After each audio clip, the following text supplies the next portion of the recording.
Tune in for the audio, or you can even watch back. Giving players all the props, or put them on blast. We don't give no hot takes, only talk facts. We're giving all our devotion, riding high on this wave of emotion. Going all out, yeah, cause this is our time. No, ain't no stopping us till we reach the finish line. All in, we came here to win. We're gonna give everything.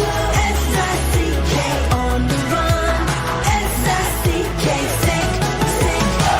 On fire, we're ready to fight. We'll bring the house down tonight. S-I-C-K on the run.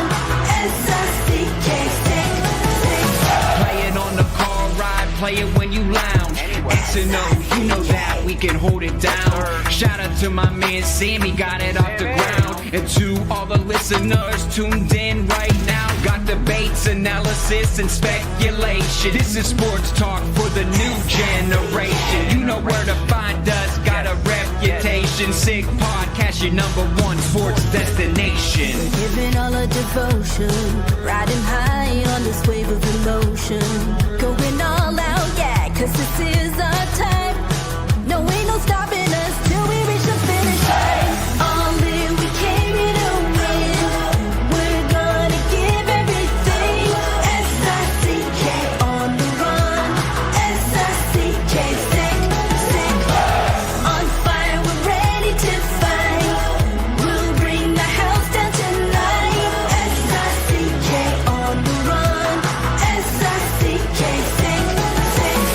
S-I-C-K is the sickest podcast. Tune in for the audio, or you can even watch back. Giving players all the props, or put them on blast. We don't give no hot takes, only talk back. S-I-C-K, S-I-C-K, S-I-C-K, S-I-C-K, S-I-C-K, S-I-C-K. All in, we came here to win. We're gonna give everything. S-I-C-K on the run. S-I-C-K, sick. S-I-C-K is the sickest podcast. Tune in for the audio, or you can even watch back. Giving players all the props, or put them on blast. We don't give no hot takes, only talk facts. We're giving all our devotion, riding high on this wave of emotion. Going all out, yeah, cause this is our time. No, ain't no stopping us till we reach the finish line. All in, we came here to win. We're gonna give everything. S-I-C-K on the run. S-I-C-K, sick. On fire, we're ready to fight. We'll bring the house down tonight. S-I-C-K on the run. S-I-C-K, sick. Play it on the car ride, play it when you lounge.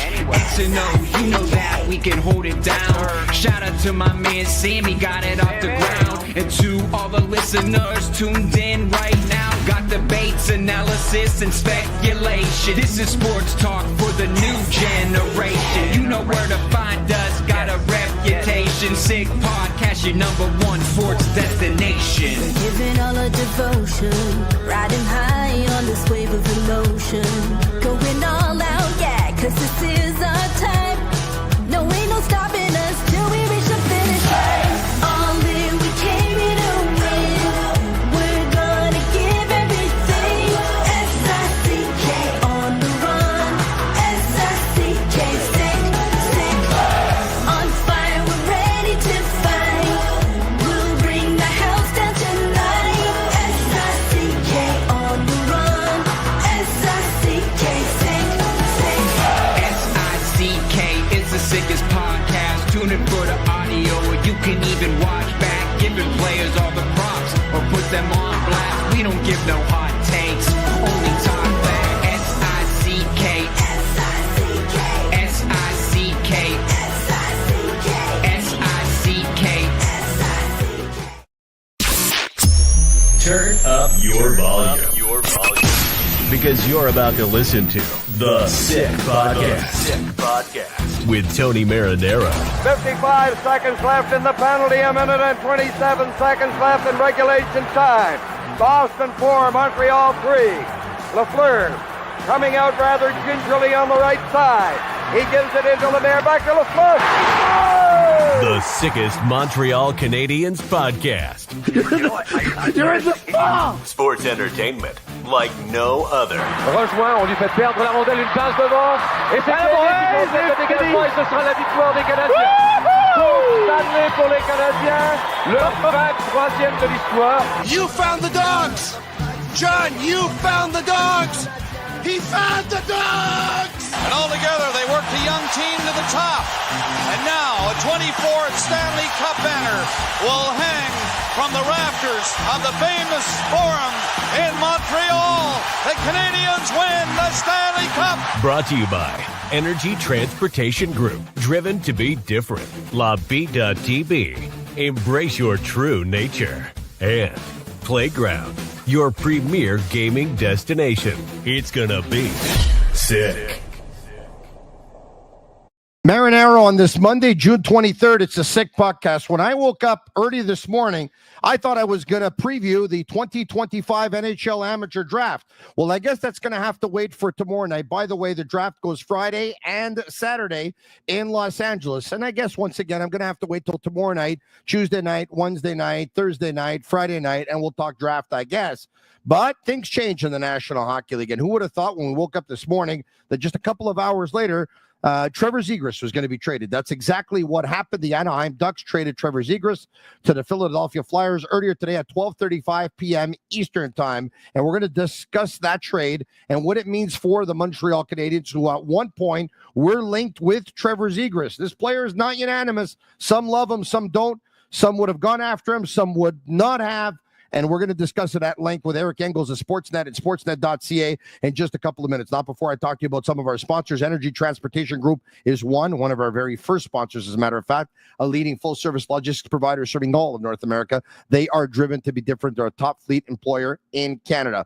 Another is Playground. Looking for the ultimate entertainment destination? Playground is your ticket to non-stop thrills. Experience heart-pumping gaming action, a world-class poker experience. Playground is a 2025 winner fan choice. Best poker room at the Global Poker Awards. Indulge your taste buds at their incredible restaurants. Let loose with live music and electrifying DJs. Enjoy unmatched customer service just minutes from downtown Montreal, right across the Mercier Bridge. Why settle for ordinary when you can have extraordinary at Playground? And take a look at that fridge. You see what it says? It says Bittt at Tibi. They launched their new Ultra Lager.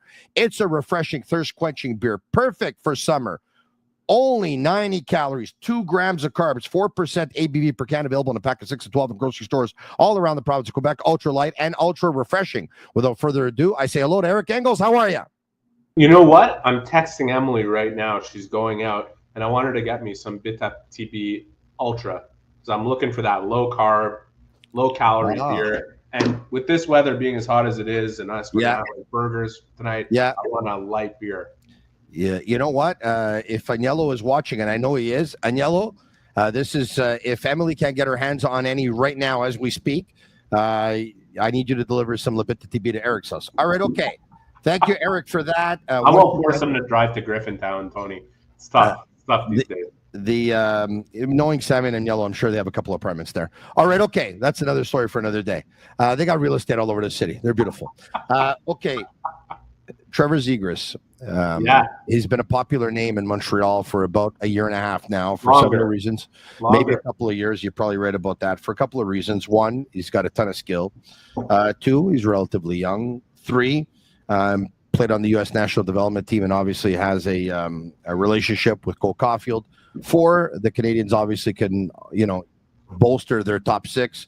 Five, some believe he could be as effective at center as he can at wing. Whether or not that's true, I don't know. We'll see. But anyway, long story short, he was dealt, and he was dealt earlier today to the Philadelphia Flyers. Let's take a look at the tweet talking about the deal. Flyers say they've acquired Trevor Zegras in exchange for forward Ryan Poehling, the 45th pick in the NHL draft, which is a second rounder, and a fourth round pick in 2026.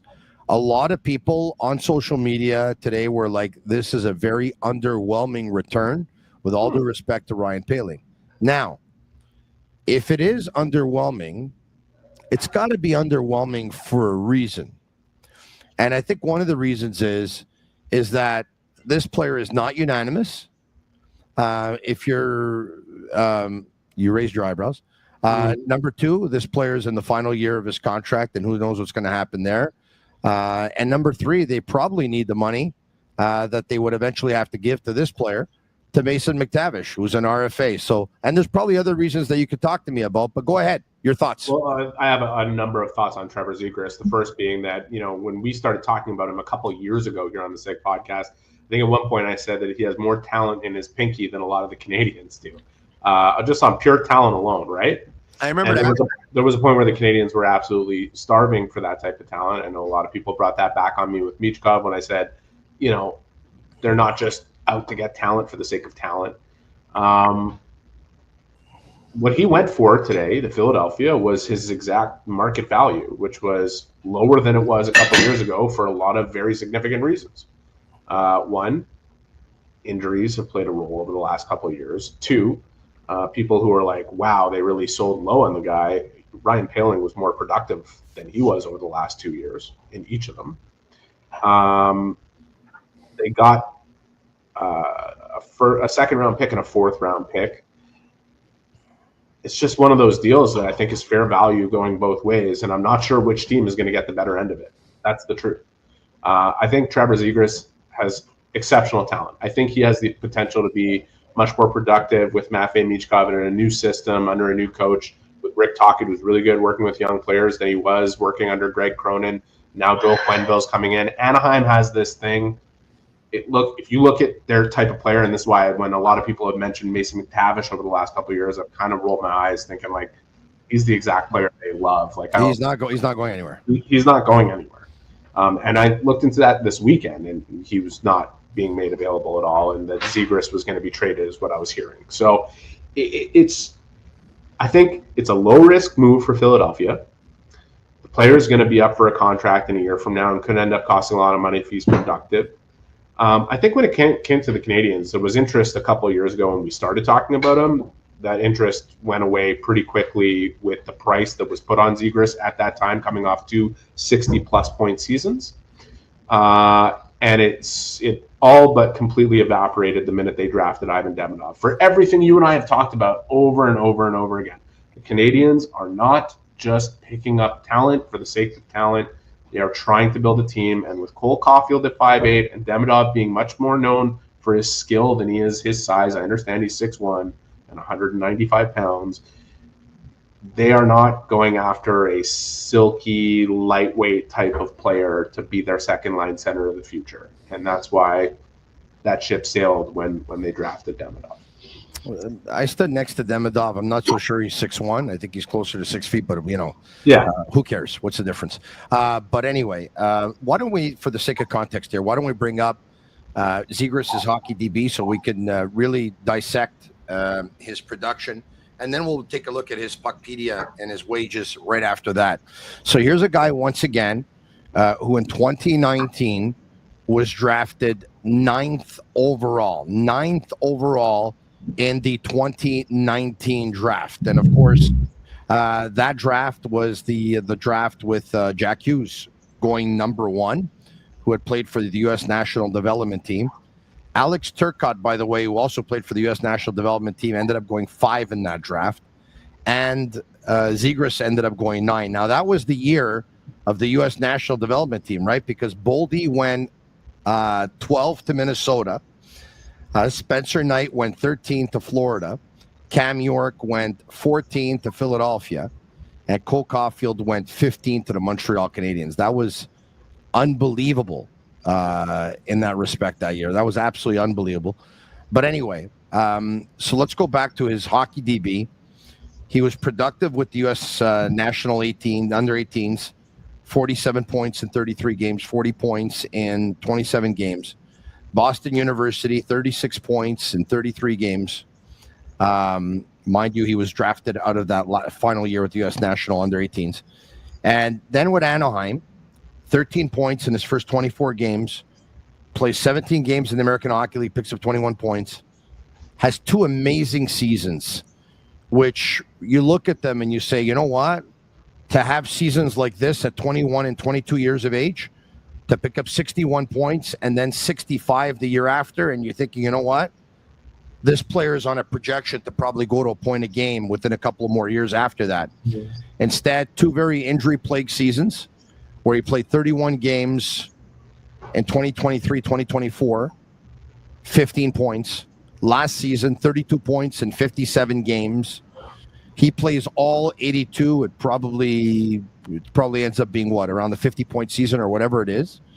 So instead of going up the way Nick Suzuki, for example, has been going up, the way Cole Caulfield, for example, has been going up, because of injuries and maybe other reasons, this player's been going down, and so has his trade value, like you just talked about. His salary, we talked about his contract. Here we go. Final year of a 3-year deal, paying him $5.75 million, and then he'll be a restricted free agent at the end of the season. So you just saw the stats. We talked about the injuries. His value going down, Eric, more so because of injuries or reputation? Combination of a couple of things, right? Like it's certainly the injuries hasn't helped him, but the main thing is that this player who has exceptional skill is much more individual skill. And at the center position, you're looking for players that make other players around them better. Now, he could proliferate in Philadelphia. He could find a way back to being the player he was at the beginning of his career in Anaheim. And, you know, he might mix better with what they have in the style of play that Rick Taka will have them playing. And maybe from there even develops into a more complete player where he plays better with others. It just wasn't happening in Anaheim. And again, I think it has a lot to do with the way Anaheim is structured, the type of players that they like. They all fit in the same kind of mold, the same kind of box. I think you look at the work they're doing and building, they're going to be a real interesting team to watch over the next few years because of that rigidity and what they like. You could see them buying into the same system under Joel Quenneville and finding a way to become a real dominant team, especially with the young talent that they have cooking over there and the pieces that they plan on acquiring over the next few weeks. I have them high up the list in terms of teams. I know we've heard about half the league at this point with Mitch Marner, but I could see them being a real contender to get his services. I know they're going to be in stiff competition, but they have all these solid players there, and he would just complement what they have so well and take them to the next level. Zegras, again, he's almost like, you talked about Boston College and the U.S. National Development Program, and we saw some great things from him in those two places. But where he really made his name was at the World Junior Championships.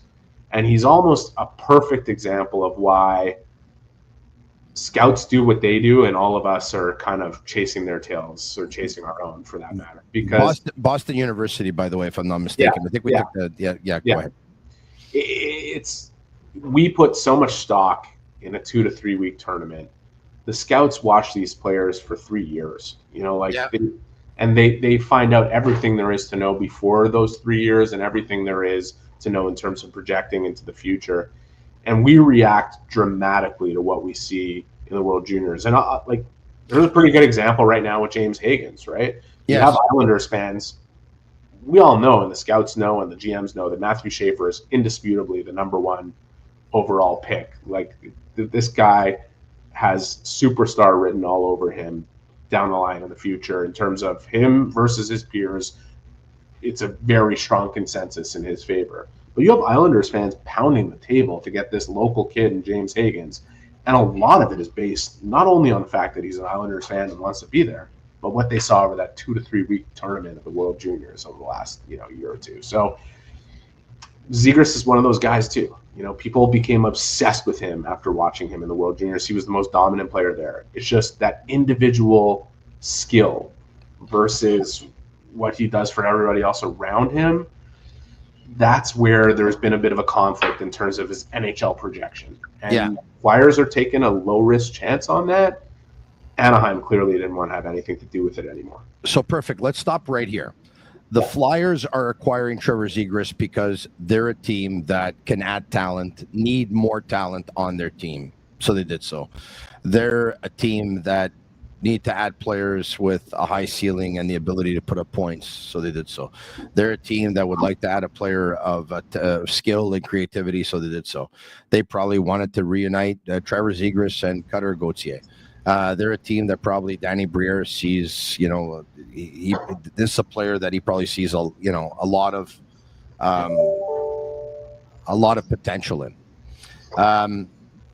The Flyers are acquiring him because they probably think, Paling's outproduced them, but it's been because of Zegras' injuries.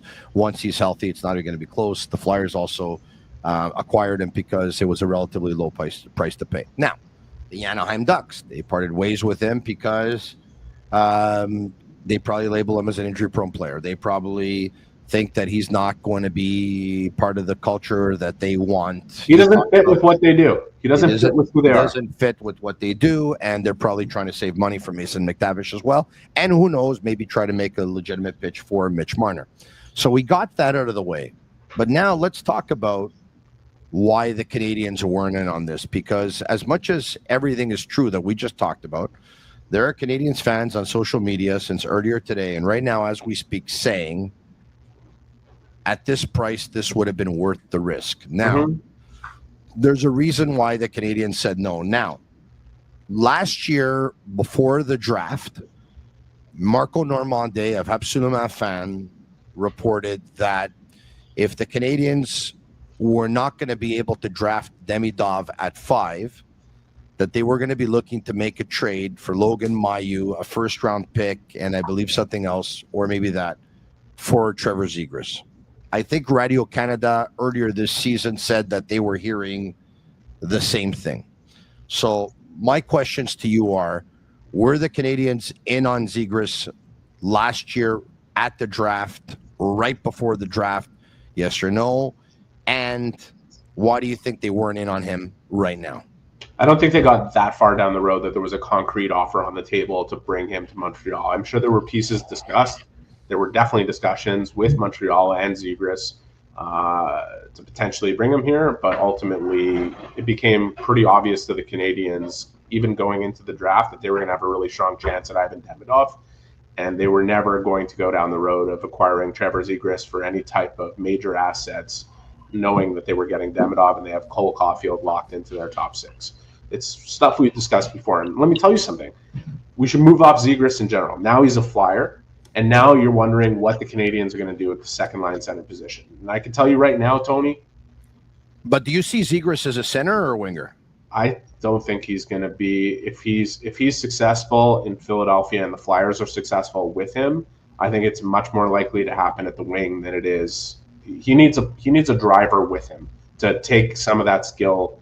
And Michkov is a play driver from the wing, so maybe it helps him. I don't know. So perfect. I agree with you. I think he's going to be a better winger than he is going to be a centerman. I don't think he's a 200-foot player. As a matter of fact, I think this is going to be a huge challenge for Rick Tocchet because Zegras doesn't love the 200-foot game all that much, and neither does Michkov. Both of them love to be blue line in players, and I think they might be able to drive Tocchet crazy. At the same time, he'll have a real nice challenge on his hands, and it might be very rewarding for Tocchet and the Flyers in the end. How old is he? 24 or 25? Like close 24? If Zegras has turned 25 yet, I'm not sure. He's 24. No, he's 24. This is a big wake-up call. It's a great opportunity. We'll see what he does with it. I wouldn't give up on him, especially with the talent that he has. I think everything we're saying is accurate in terms of what we see the player as, but the possibility that he's got a higher ceiling above him and an opportunity to change is certainly there. It's a low-risk buy on Philadelphia's part. On Montreal's part, they want – if there was a player out there that they felt could help them do what they want right now and long into the future, someone in that age range, they would go and get that player provided they fit and balanced out what the Canadiens have and what they're trying to build long-term, okay? There is, right now, as we're talking, no other player that fits that mold. What there is, potentially, are some stopgap solutions and some older veterans, guys like John Tavares who might hit the market, guys like Claude Giroux who might hit the market, guys like Sidney Crosby who might wake up tomorrow and tell Kyle Dubas, you want to sell everybody? No problem. Include me. We'll see. We'll see where that goes. My feeling is, I know there's a lot of fans that now are looking at Marco Rossi out of Minnesota who had 60 points. Too small. It's not happening. You could forget it right now. It's not happening. They have small already, and the small they have, they're great players. Hudson, Caulfield, it's enough. And Rossi's a really good player too. Nothing to do with that. It's about balance and what they want. if they can't find that piece in free agency, if Crosby doesn't wake up and say, I want to go play for the Montreal Canadiens, the dynamic, based on some conversations I had with an executive this weekend, is there's a sense that patience really might pay off come November, when all these teams that should be selling and should be selling right now wake up and realize we're probably not going to be in this for much longer. And there's a pretty big gift at the end of next season with what's going to happen at that draft and the player that might be available at number 1 overall.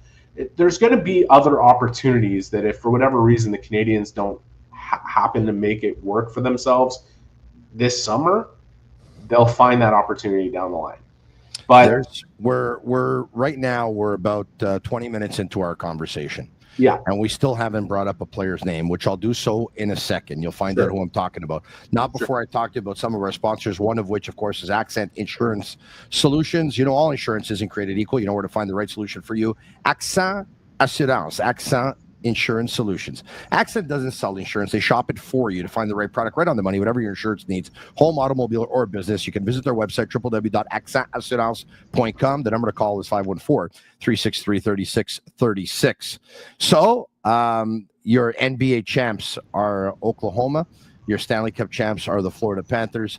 But there's going to be other sports, and you can get in on the action on any sport going forward with Betway. Go all the way with Betway. Get a free bet up to $200. First bet loses. Scan the QR code on the screen. Click on the link in the details section to create an account. Redeem your welcome offer. Offers only available for new customers. Terms and conditions apply. Offers not available in Ontario. Must be 18 years of age and older. And please play responsibly. All right.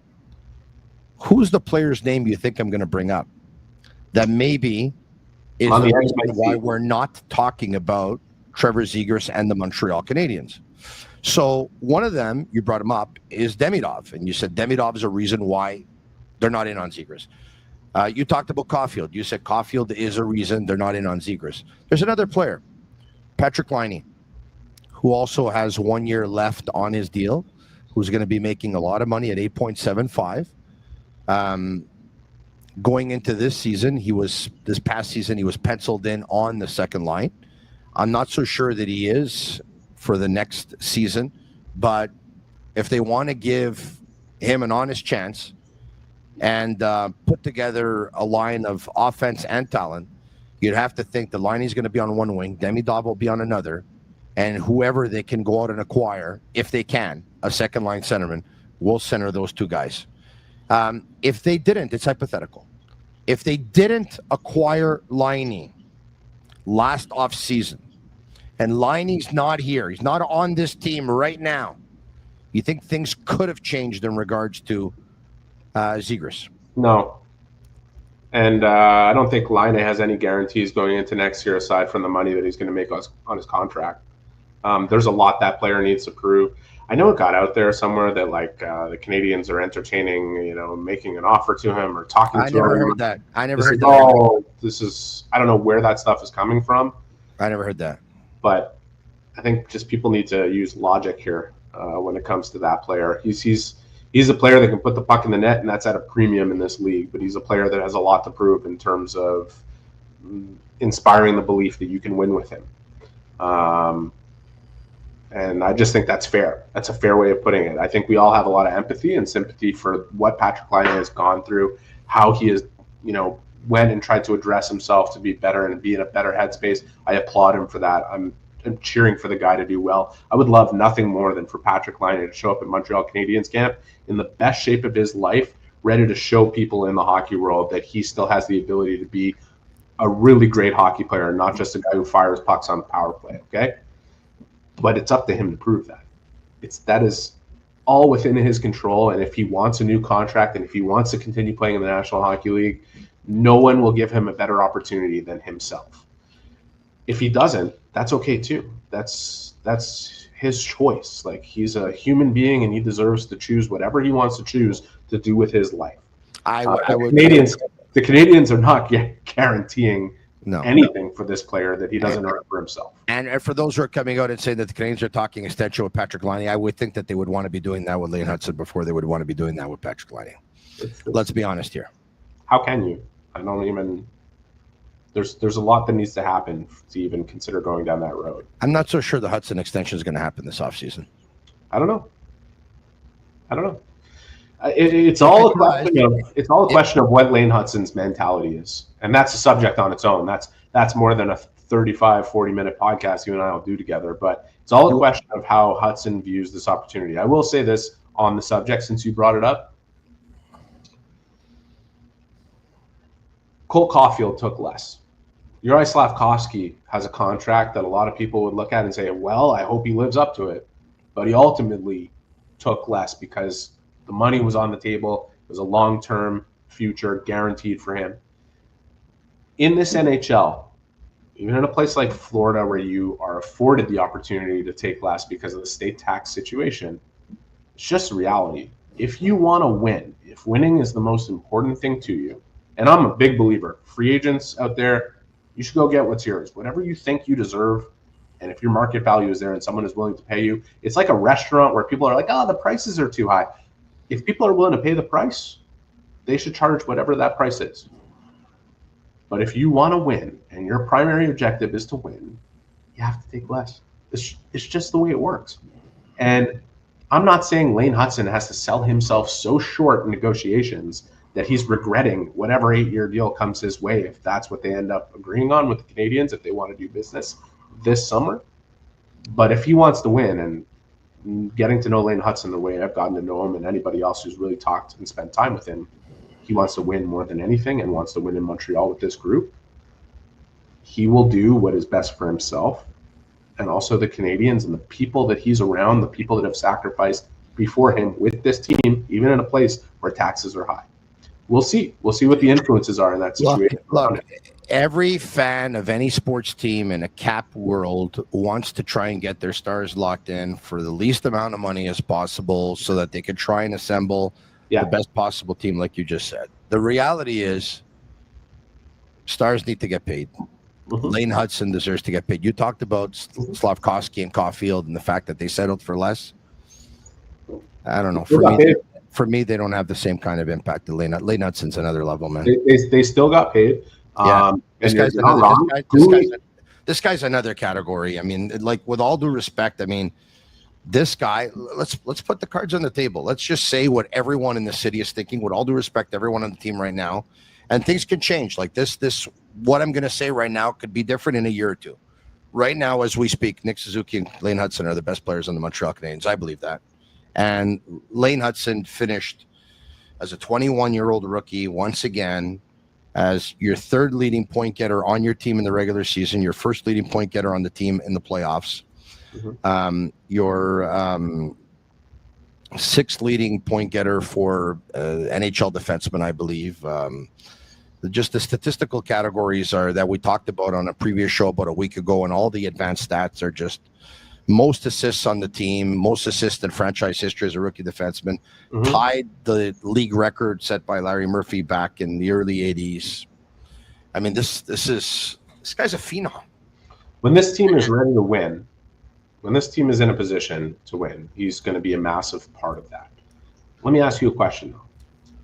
Will he be that much more important than Caden Gooley in terms of your opportunity to win when the playoffs start? They'll be different. They'll both be very important to the team. You can't have one without the other, okay? I understand that. Both.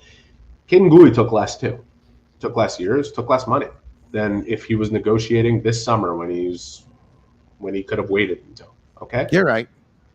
Look, if you look at Laine Hudson and his profile of player, and I'm the last person who's going to downgrade Laine Hudson in any way.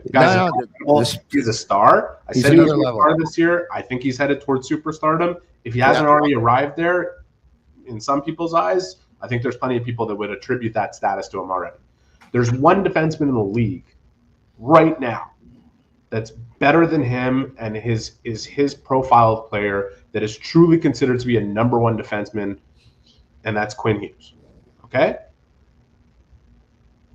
Even saying that, Quinn Hughes needs the right partner and the right people around him for Vancouver to eventually become the team they want to be, to win. Okay? Laine Hudson is essential to the Montreal Canadiens. They won't win without a guy like that. Agreed. He is one of the 2 best players on the team already and is potentially on his way to becoming the very best one. You can make some arguments he already is. But he can't do it himself, okay? And not from that position and not the style he plays. And we saw that in the playoffs, and he's going to be complimented well. The one thing I think the Canadiens have going in their favor is what we referenced before with Slavkovsky and Caulfield, Suzuki to an extent, Gouli. Yeah. There is a culture here that has been established in a tight-knit bond where some guys here have sacrificed a little bit for the sake of the team. I'm not saying Laine Hudson should sell himself short. I don't think he should. But the value for Laine Hudson is all about what he wants most. And if it truly is winning, and I believe it is, then we'll see if he can compromise with the Canadiens and they could find a deal this year. If they can't, they'll wait. Yeah, I wouldn't want to wait with a player like that. Well, there's risk on his end too with that. There's risk on his end also. Yeah, he could get hurt, or he could get hurt. There's all kinds of things that can happen. He can have a season that is not as good as the season that he just had. I get that, but there's a big risk for the Montreal Canadiens too. And the risk is I wouldn't want to play games with a player who's one of my best players on the team. I'd give him an empty check and I'd tell him to sign it. I don't think you're ever getting into a situation where the Canadiens are handing him a blank check and telling him to sign it. I understand. A lot of people are going to be – his leverage is there, but it's not all on his side in terms of where this goes from here. I don't see any reason for this to become contentious between both sides. I hope not. I hope not. Really?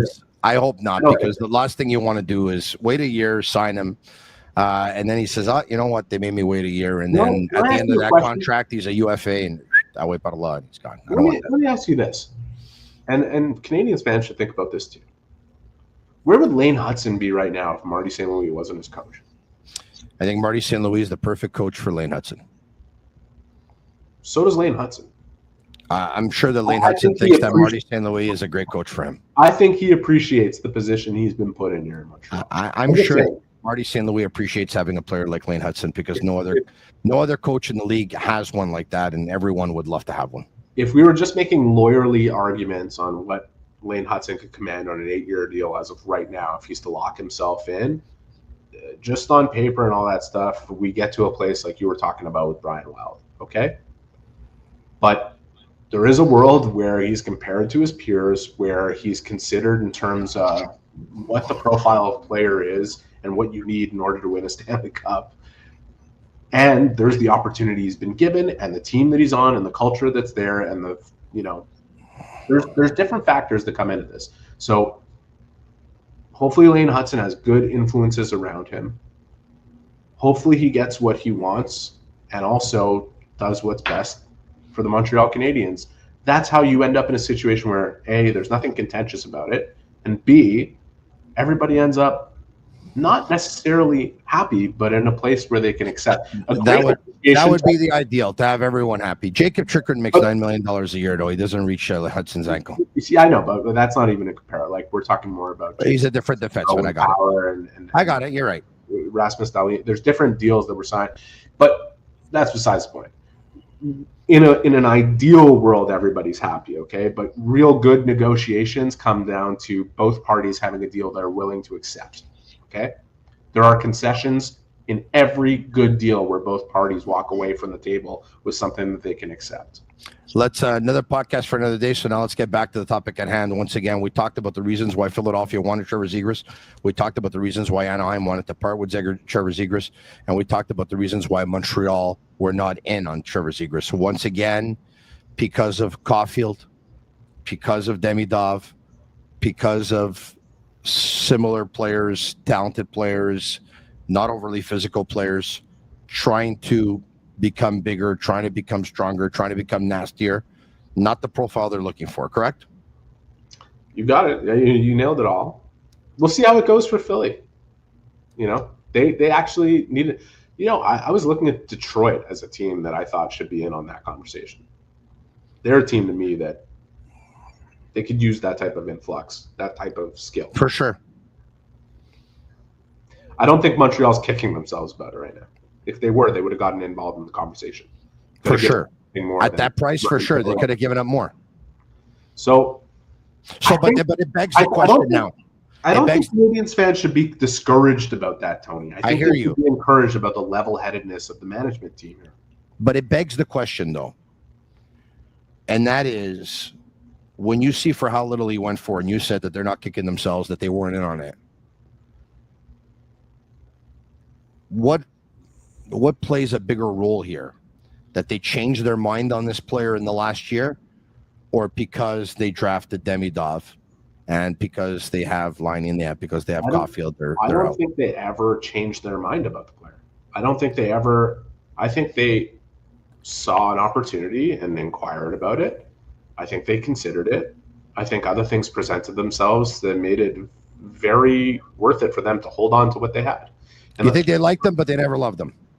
They liked him, but never loved him. They liked him, but never loved him, and they were never going to give up a king's ransom to get him. They might be in a different chair if Demidov didn't land with them. And I'm like, let's put this one other way here. For all the fans who are like, why not take a chance on him? Why not take a chance on Kirby Dach? You're looking at a very similar situation, despite the fact that Zegras had 2 productive seasons in Anaheim. Hopefully we can talk later in the week, Eric. What do you think the Canadiens do with the draft with pick 16 and 17? That's the ultimate question. And you know why I can't answer it? And that's not because I'm trying to be diplomatic, because I don't know what's going to happen at 9, 10, 11, 12, 13, 14, 15. There's so much in the air in this draft. You know, I was speaking with a Western Conference director of amateur scouting, and he was saying to me, like, I've never seen as much debate around the table about what happens between 8 and 16, 17, 20 as we've had. And debate is a good thing. You want it to be as exhaustive as possible going into the draft before you settle on your list and you're convinced. But it speaks to, you know, it seems as though all the players in that range, there's some real good potential and some serious flaws too. And there's not much consensus on who's what. I think, you know, I'm very careful around draft time, Tony. I hear rumors, I hear conjecture, I speak to people. Elliot Friedman, my colleague at Sportsnet, always likes to say Isaiah Thomas once told him that around draft time, everybody lies. It's in my head at all times. And I'm not a full-time draft analyst, so I don't just sit there and say, well, this is who they're going after. I know, you know, we are creatures of habit. And I love it that you don't pretend to be, because there's a lot of frauds that are around this time of year. I talk Montreal Canadiens hockey on different platforms, and all of it, they're all draft experts, and they saw none of these kids play. It's a joke. It speaks to everything in our business. I'm happy to share my opinion on things, and when I have information on something, I'm going to share. I'm going to tell you. Like when we're talking about Zegras, I said a year ago, like it's done. It's Demidov's here. We talk about Marco Rossi, it's not happening. Like, I know at one point I said the Canadiens are not going down the road with Laine, but in the same conversation that we had, I said the only way that the Canadiens are taking Patrick Laine is if they get paid to take him, which they did. They got a second-round pick with him, and people think, well, they gave up Jordan Harris in that deal. That was a cost of doing business for them because they had to get him off their roster to make space. So I'm going to share what I know. And I'm happy to tell you it's my opinion when it's my opinion. My opinion is past behavior does somewhat dictate future behavior at times. It's not a guarantee. It's not a guaranteed predictor. But I think the Canadiens are going to look at size and skill above everything else. Hockey sense, size, and skill. And I think you can look at a number of prospects that fit that description, whether it's the competitiveness of Bear or Lekovich, who you're hearing a lot about, is very skilled at 6'4" and could hopefully develop that gritty edge that he might be missing. Justin Carbonneau, from all accounts, from the people I speak to, Sam Cosentino is our draft expert at Sportsnet. He nails the draft every year. This guy is so plugged in. He loves that player. He thinks he might be available right when the Canadiens are picking. It's not even the hometown factor. He thinks he's one of the most skilled players in the draft. I mean, these are really good options to have in a draft where some people are saying it's not great, and you're looking at that level of player. I think personally, William Horkov is a guy that you're going to hear about here. So he's kind of projected to go late first round, early second, even late second. I think NHL teams view him very differently than some of the publicly available data. So that's what I got on the draft. That's based on my information. Yeah. I'll be seeing you later this week. Thanks, Eric. We'll talk to you soon. Look forward to it. Take care. Special thanks to all of our sponsors: Energy Transportation Group, Playground, Bittt, Tibi, Betway, Accent Insurance Solutions. Special thanks to all of you for watching. It's a sick podcast. I'm Marinaro. Leave us a 5-star review. It's our way of feeling the love. And for Sammy Cavallaro and Agnello Cavallaro on Master Control, will be back tomorrow night. Same time, same place. It's a sick podcast. Ciao for now. And that's a wrap. Hope you don't miss us too much until next time. Follow the Sick Podcast with Tony Marinaro on YouTube, Instagram, Facebook, Google Play, and Apple Podcasts. The Sick Podcast is brought to you by Energy Transportation Group, driven to be different. LaVie.tv, embrace your true nature. And Playground, your premier gaming destination.